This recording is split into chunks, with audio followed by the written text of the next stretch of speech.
And there it is. Hey, everybody. Another Facebook Live on this lovely Tuesday. What is today? Lucky 13, right? Lucky 13th of June, right? Almost to the end of the second quarter, Eric, right? So we are very fortunate Yep. from the lovely state of Arizona, the Goodyear office, to have Mr. Eric Saenz. Welcome to the show. That the studio audience goes crazy, Eric. You can't see them, but they're here. Thank you, Rick. I appreciate that. All right. Well, start off by telling us a little about yourself and all that good stuff as we get started here, Eric. Um, I've been in real estate. It's kind of like a two-part answer. I got my first real estate license when I was 22 or something like that. 23 actually. I met my wife in real estate school back in '05. I had my real estate license in New Mexico. That's kind of where it started. I was doing flipping houses. I had another business job, and I was flipping houses kind of as on the side deal. I did that for. I'm still doing that, but that's what got me into real estate originally. And when the crash came in 2008-9, we bought some properties here, and eventually wanted to move here, and so we finally did that. And I've been in Arizona about 7 years now. I've been in real estate in Arizona as far as a licensed agent since 2017, and on September 1st actually. And so having some knowledge of real estate already from New Mexico. I was never an agent there. I just had a license. It definitely helped understand transactions and deals and the way how that works. I just one thing I didn't really quite understand is although I was in the customer service industry, I guess you could say, there's a lot of nuances that I had to get accustomed to.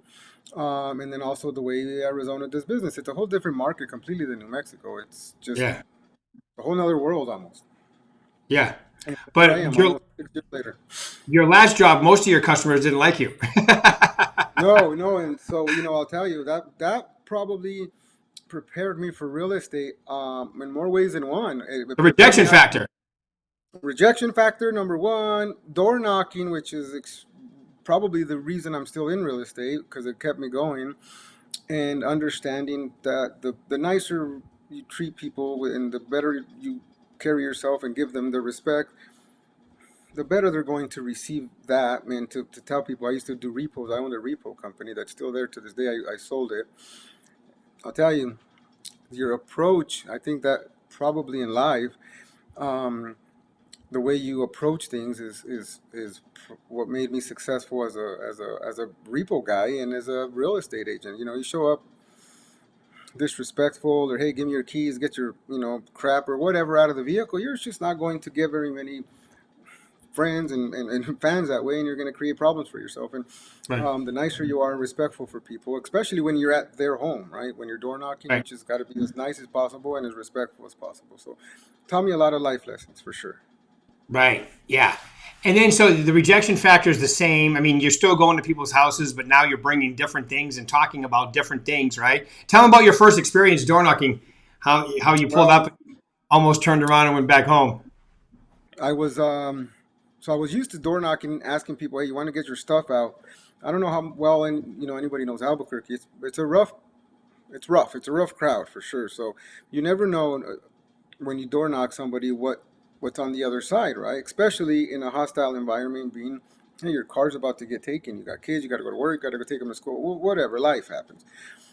And so I was always worried as to how they're gonna act, if they had a weapon, and just a lot of nuances of making sure you stay safe and get out of there as safe as possible and with the least amount of issues as possible.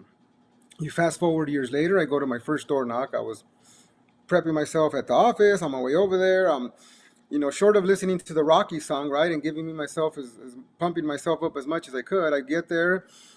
I walk halfway up this guy's driveway or the little the yard, and I turned around and almost ran back to the car, and I stood in my car, and I'm like, and I couldn't figure out why I was so nervous door knocking when I was there to provide them somewhat of a service. I thought at the time, right, and try to help them out. It was an expire, so I thought, heck, their house didn't sell. Why can't I sell it for them? Several minutes passed by, and I got enough courage to go to the first house, and I was I if I can record it that and listen and watch it now, I probably would cringe because of how nervous I was. It was the weather was pretty. It was breezy. It wasn't hot. It was towards the winter time, and I was like sweaty, and I'm like, "Are you guys hot? You know what?" And they're like, "No, it's actually pretty cold." And so I probably just bombed it, but we connected, and I said, "Well, as I'm leaving, I thought to myself that wasn't as bad as I made it out to be because I was my own. I was worried for my own reasons, right? And eventually that the being worried or up or scared, whatever you want to call it, Yeah. as I'm into the fourth or fifth house, it started to go away. So it was self-inflicted worry, and I'm glad I stuck with it because had I not done that, Yeah. trajectory would have been different. Yeah, it's how you do most of your business today, and most of your repeat and referral business comes from those early years when you were, out there door knocking, and then they tell friends, and then they do something again, and right. So you create this whole, sphere of people that are using you to this day. I have two houses that I door knocked on. One, I believe I knocked 4 or 5 times, and another house I knocked 7 times. I remember that. From those two houses, I have got 26 or 27 transactions. And Tell us this is about in a, that. I'm sorry, yeah, so it was over about a 6.5 year period, right? Or 5.5 year period, I'm sorry. And so one guy, I knocked on him. It was my first listing. Unfortunately for me, I didn't know this at the time. Another agent in my own office, the Goodyear office, she's no longer there, had gone in before me and told me, "Why would you want to get that guy? He's new. He's terrible. He's." She threw me under the bus. I didn't even know this, and Hmm. so he's telling me this as I'm done with my presentation. Right? I was pretty nervous. I'm sure the guy could tell. He probably realized maybe she is not lying. Maybe he is pretty new, but the fact that I did have some sort of idea, I had experience with my own properties. At that point, I'd owned over 37 houses myself, so I'd been through the process many times on buying and selling. He saw the confidence in me, and at the end of my presentation, he said that was a great presentation. He said, "I wanted to tell you a story about a lady in your office," and he told me, and I was like, I had an option, right? Could have did what she did and trashed her, and or not. And I decided to take the high road. And I said, well, if you choose her, you're going to have a phenomenal agent. She's one of the best in the office. She knows what she's doing. She's a veteran. And I talked her up. And so afterwards, I left without an answer. He called me a couple hours later and he said, hey, you know what? I want to tell you thank you for taking the high moral ground. You seem like a good person, a great person, because you didn't say anything bad about her. So wanted to let you know you got the listing. From that from that point on, the next couple days later, I go over there and I'm putting because the house sold fairly quick. I'm putting a sold sign on it. The neighbor comes walking over and he says, "I want to." The guy tells me, "I want to introduce you to my neighbor." And so he introduces me to his neighbor, and and he says, "You know what? I want to sell my house and I want to buy a house." So I go over there the following day to do a listing presentation. I get there, 45-minute presentation. I thought I did a phenomenal job, and he says, we probably could have saved all that because I was already going to hire you anyway, right? And not only that, he said, you remember that business card you gave me that yesterday? And I says, yeah. He says, I went down to this new build. I gave them your card, and I said that you're going to represent me with that. So I got there. Wow. Not only did I get a listing, I got a sale on a new build that he was building. That house, the most recent sale came in November of last year, and that's sale number 13 on that house. So there's still people are calling me. A matter of fact, I resold that house to even the new owners that bought it when I was just a listing agent. So I've done Wow. Well, great 13, yeah, job. 13 sales. I did I another think it's door knock. great. It's great for them, Go ahead. Eric, to hear. It's great for them to hear how much business you get from door knocking and the reciprocal benefit that happens by, like you just said, taking the high road. You could have trashed her, but by taking the high road, the guy's like, you know what? You were rewarded for not doing the I've always said that when she and I know who you're talking about, by the way, because I remember the story from back then. When she does that, all she does is make herself look bad. She made you Yeah, look good, and especially when you didn't take the bait. So congratulations. yeah. It's a moral. I guess it's a life story, right? And Yeah. so I did another door knock on another home and Spanish speaker. He sells, and then the neighbor comes over. I had several conversations with them throughout the time I had the listing. Well, I sold the neighbor house. she referred me to her sister who bought and sold a house, who referred me to their other sister who bought and sold. And on that chain of chain reaction, another 14 sales happened. And it was again because of a That's and so I've only got awesome. yeah, I only got 140 sales or something, or maybe a little bit more in the 5.5 years, but a big chunk of them came from two homes. Right. And I always talk about the coaching group you're in. You, Stan, Tim, Omar. I always talk about because Eric. He's. You guys could all be in your own individual coaching, yet you love to stay in your group of four because it's really good. It's inspirational, motivates you, right, to get out there and do your job every day. It motivates you. Well, it motivates me because let's just say Stan, for example, he every time I get on, I feel like he's got 10 sales, right? And I'm like, I just can't stay Yeah. that far behind, right? So it motivates you to keep going, keep trying to do as the best you can possibly do. That way, next time you're on the phone call, you have at least something to contribute in the sense that hey, I'm also doing it. I'm pulling my weight, and I take that seriously because for many reasons, right? Obviously, I got a income to produce for myself and my family, but also I got to make sure I stay in competition. I'm a competitive person, so I sometimes consider it a friendly competition to make sure I can hold my own and stay in the group because sometimes you feel like you're not even worthy of that particular group. Right. No, isn't that great? No, it's great. That's what keeps you humble, keeps you moving, and like you said, competitive because you always want to get out there and shine. So now I know you're a little analytical, but it's good because I want them to hear this. Tell them your numbers, like how many on an average day, how many doors you knock, how many times you knock it, what exactly you're going out, what you bring, so they hear how you get results from your door knocking.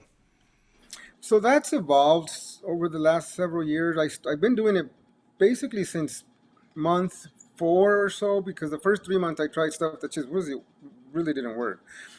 But at the beginning, I had a lot of time. I didn't have any clients. I didn't have anybody to deal with. So all I had was time. So I would go and door knock between 25, 35 houses a day.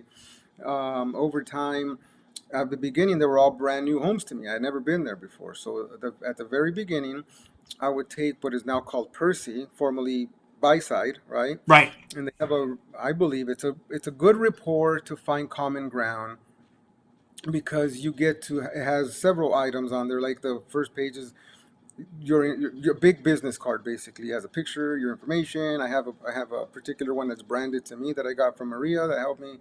The second and third and fourth page has and the fifth page, depending on how many, sometimes they're 5 or 6 pages. And it has a price that you put in, a value that you found. It's almost like a CMA, sort of say to them. It tells them how many other um, websites like Zillow or whoever agrees or disagrees with your price, a little bit about the neighborhood, hotspots, how many people in the Berkshire system are looking for a home similar to theirs. Although I wish more people would input their information, so that number could be higher. So it helps you find common ground and it'll build a rapport on day one when you drop something off. You're not just showing up because 9 out of 10 times you see a little business card on the door and that's it, right? And it's like, so you show up with this big report in an envelope and business cards and a little written note or whatever, and then the other guy just dropped off his business card right from the beginning. If you're in competition with that person, I don't even believe there is a competition because how are you going to compete with the business card when you have this big packet? Right. If nothing happens at that point, which often it doesn't, I have had it, although on 3 occasions, first door knock I got the listing, so it does happen. Oh yeah. I go again a week later, 10 days later. It's just now that I'm busier. Fast forward 5 years or post 5 years, you get busier, so you don't have the same amount of time that you once did. But the goal is still to stay in front of them as often as you possibly can. As for me anyway, as often as you can make that happen. So the second time I show up with another flyer from the VAC, which is helpful, and another flyer and another flyer, and I've gone as many as 29 times before I got a listing. So um, I guess I could have given up and um, What's your average? Did you keep your numbers like average? I, Like, I kept it for a while. I stopped since about a year and a half ago because after okay, COVID, I'm not sure what happened, but it used to be 13. If you want to be specific, it was like 13.2 attempts before I actually got somebody to list with me. I've even had people. I go in. The house was an expired, and they ended up buying a house and not selling that house. So I've had that happen a few times as well.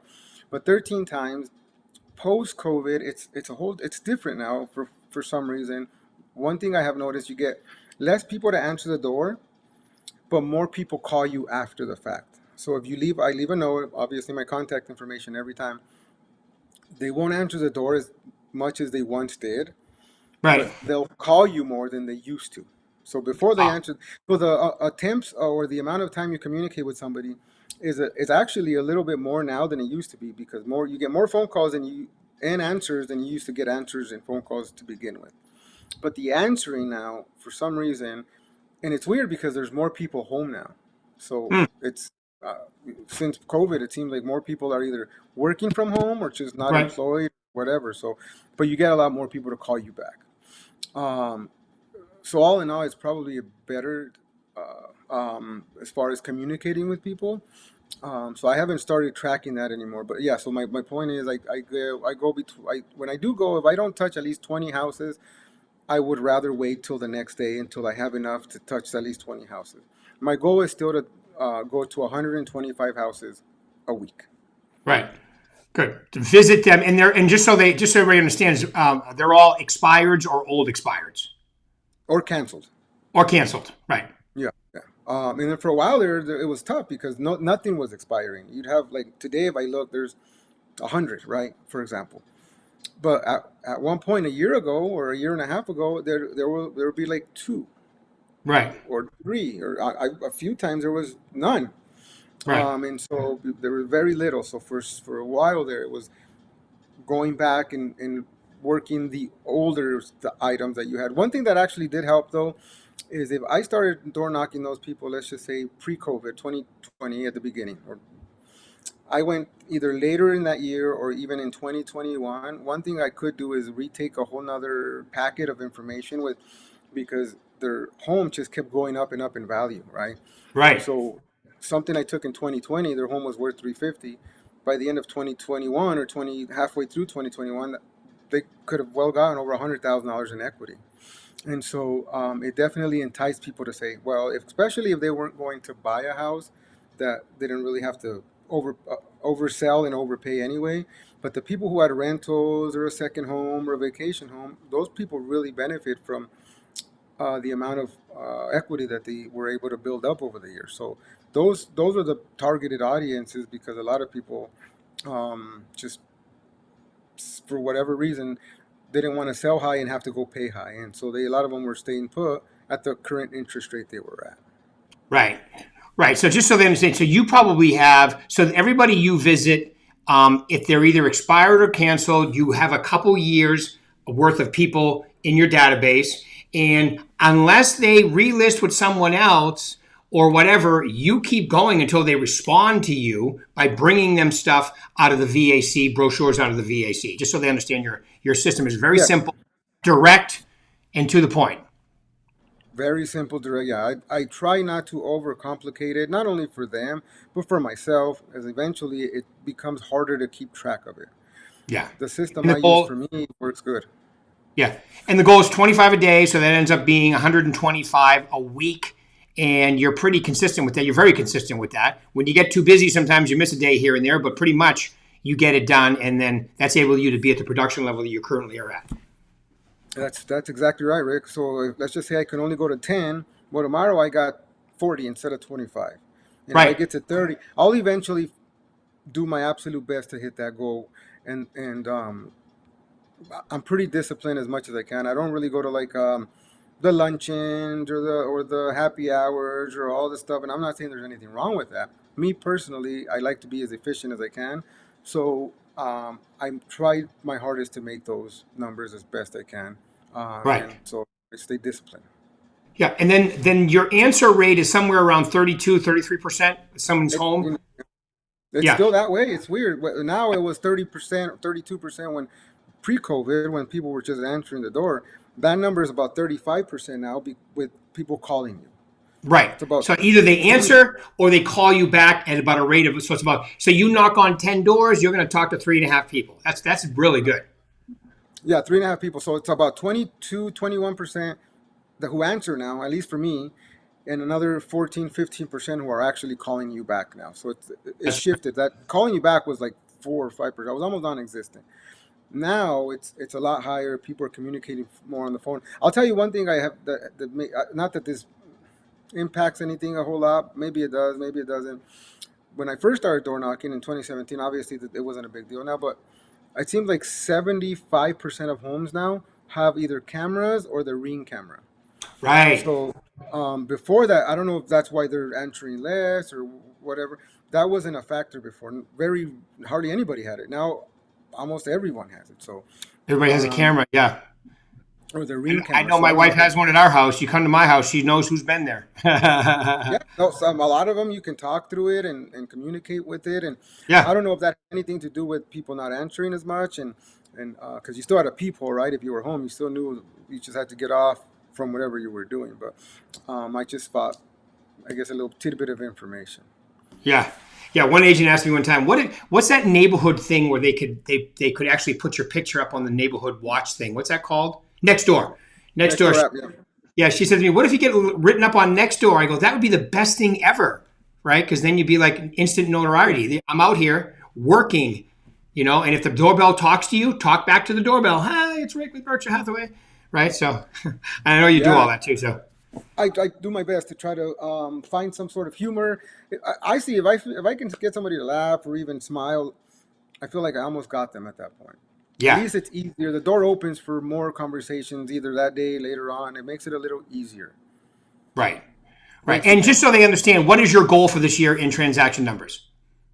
well. My goal in transaction numbers is one of two things. It's either 24 houses Yeah.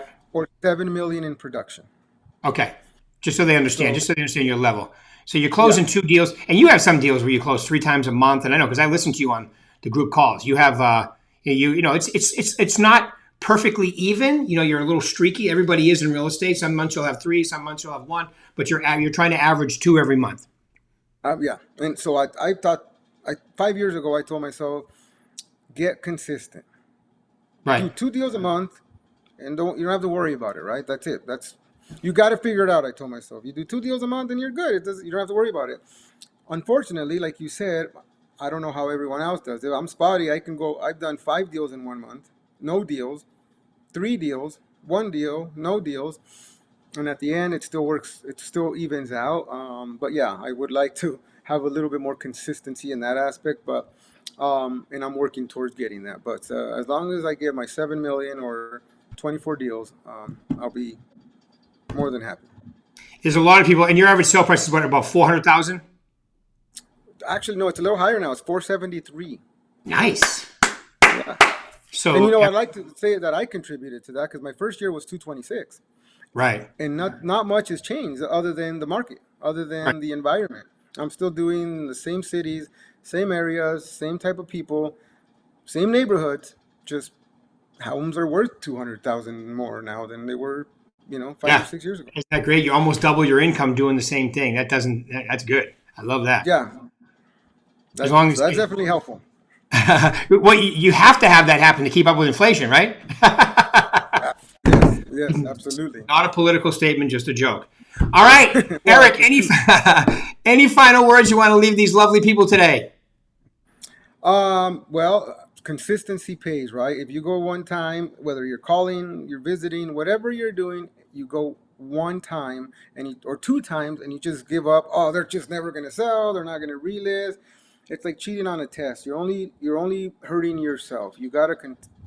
Some people take one time. Some people, for me, have taken 27, 28 times. So stay consistent. Stay stay the course, right? And Yeah, yeah, right. Instead of saying, you know what, it's not working out. I won 3 or 4 or 5 times already. Continue to go. Be disciplined and try to be efficient. I feel like that's always going to be a successful combination. that's right. And by doing this a long time, you do it by the door. If they're an old expired and they haven't relisted yet, calling them also well. But I like what you're doing. I think in today's world, going to see them and them seeing you be committed and professional and dropping off great literature. If they're going to sell, why wouldn't they call you back, right? Yeah, especially when you show up, you more than like 9 out of 10 times you're the only person that has gone to the home, Yeah. opposed to the hundred of phone calls that they got. Right? Right. You got to be I agree. better on the phone than you do have to be in person, in my opinion. Because you Right. got to be better than the other 99 people who called, opposed to going. You might only have to be better than one other person. Right. Right. And if there happens to be anybody else's information on the door when you go there, you can throw it away for them because it is kind of littering. I'm Well, joking. I thought that too, right? I thought that too. I'm like, I'm gonna take this guy's card, but I actually leave it now, and I like it because here's what they brought, here's what I brought. Right, exactly, and yours looks better, right? Because you have some. The VAC is pretty. I know you know it well and you use it well, so it definitely pays when you know how to use that virtual agent center, right? Absolutely. Yeah, when I had all that time in the world, I went through it upside down, up and out, because I had nothing else but time to learn. Now Right. it's helpful because I've already learned it. I don't have to go when I'm busy Yeah. and try to maneuver. Well, and Eric, you came into this as a business owner. You owned another business, so you know what it takes to be successful as a business owner. Now you just have a different product, and most of the product is your brand and you and what comes out of your mouth, what you say. So, yeah, I'm sure you like the expense ratio much better of this business than your last I one. was a, I was about to say that the huge difference is the overhead. Yeah, baby. The overhead is non-existent almost. Well, you're an inspiration, my man. Keep it rocking. You're the best. Okay, I really appreciate you taking your time out today. I'm sure people got a lot of tidbits today. Thank you very much, Eric. Appreciate it. We'll see you I soon. thank you so much for all you do, Rick. You have a good day, everybody. Have a great day. Thanks, Eric. Appreciate it, my man. Bye We'll bye. talk soon. Thank you.